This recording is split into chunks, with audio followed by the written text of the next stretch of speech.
Question ఏమన్నాడు ఇక్కడ, the digit in the units place of. మొట్టమొదటి క్లాస్లో మనము ఓన్లీ క్వశ్చన్లు ఇంగ్లీష్లోనే పెట్టాము. చాలా మంది స్టూడెంట్స్ సార్ తెలుగులో కూడా పెడితే మాకు హెల్ప్ఫుల్గా ఉంటుందన్నారు. So we have taken your feedback and తెలుగులో కూడా మనం క్వశ్చన్ని అటాచ్ చేసాం. క్వశ్చన్ చూడండి సార్, ఒక ఎక్స్ప్రెషన్ ఇచ్చారు, మొత్తము రైట్, ఒక power, second power, third power, fourth power, fifth power, sixth power, మొత్తము ఇట్లా మనకు 6 నంబర్స్ని, కొన్ని మ్యాథమెటికల్ ఆపరేషన్స్ ఉన్నాయి. ఇదన్నీ చేసిన తర్వాత మనకు యూనిట్ డిజిట్ ఎంత అని అన్నారు. ఈ క్వశ్చన్ సాల్వ్ చేయడానికి మనకు కొన్ని కాన్సెప్ట్స్ వస్తే మనకు చాలు సార్. రైట్, కాన్సెప్ట్స్ కొన్ని కాన్సెప్ట్స్ మీకు తెలిసి ఉండాలి. Right, first concept, unit digit 1 అయినా, యూనిట్ డిజిట్ 5 అయినా, యూనిట్ డిజిట్ 6 అయినా, power any natural number, unit digit 1 అయినా, యూనిట్ డిజిట్ 5 అయినా, యూనిట్ డిజిట్ 6 అయినా, power any natural number, right, unit digit same ఉంటుంది. 1 power any number 1, 5 power any number 5, 6 power any number 6. 1, 5, 6 power unit డిజిట్లో గనక 1 కానీ 5 కానీ 6 కానీ ఉండి పవర్ ఏ సహజ సంఖ్య ఉన్నా కానీ ఆ యూనిట్ డిజిట్ వాల్యూ మారదు. ఆ యూనిట్ డిజిట్ 1, 5, 6 అయి ఉంటుంది. ఇక్కడ చూడండి సార్, ఇక్కడ మనకు 1 ఉంది, ఇక్కడ 5 ఉంది, ఇక్కడ 6 ఉంది. కాబట్టే నేను ఓన్లీ 1, 5, 6 మీద మాత్రమే నేను కాన్సన్ట్రేట్ చేస్తున్నాను. 251 పవర్ 98, 1 పవర్ ఎనీ నంబర్ 1. కాబట్టి ఫస్ట్ వాల్యూకి యూనిట్ డిజిట్ ఎంత, 1. 21 power 29, 1 power any number 1. 106 power 100, 6 power any సహజ సంఖ్య 6, ప్లస్ 5 పవర్ ఎనీ సహజ సంఖ్య 5, మైనస్ 16, 6 పవర్ ఎనీ సహజ సంఖ్య 6, 259. దాంట్లో unit digit 9. Are you all with me?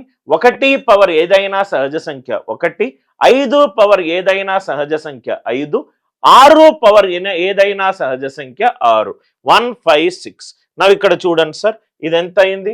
1 + 1 2, 2 + 5 7, 7 + 9 16, 16 - 12, 16 - 12 ఎంత? 4. కాబట్టి ఈ క్వశ్చన్కి ఆన్సర్ ఎంత? 4. కాబట్టి ఈ క్వశ్చన్కి ఆన్సర్ ఎంత? 4.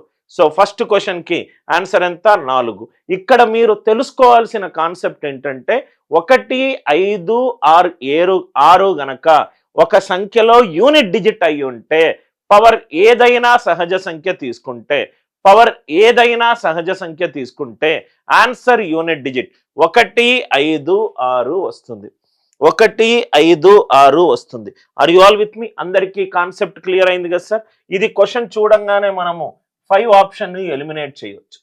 ఏమీ చెయ్యకుండానే క్వశ్చన్ చూడంగానే 4 ఆప్షన్లు కాస్త 3 ఆప్షన్లుగా మారిపోవచ్చు. ఎలా చేశారు సార్ అంటే 251 అది odd number power any number odd number, 21 odd number power any number odd number, 106 even number power any number even number, 105 odd number power any number odd number, 16 even number, 259 ఇది odd number.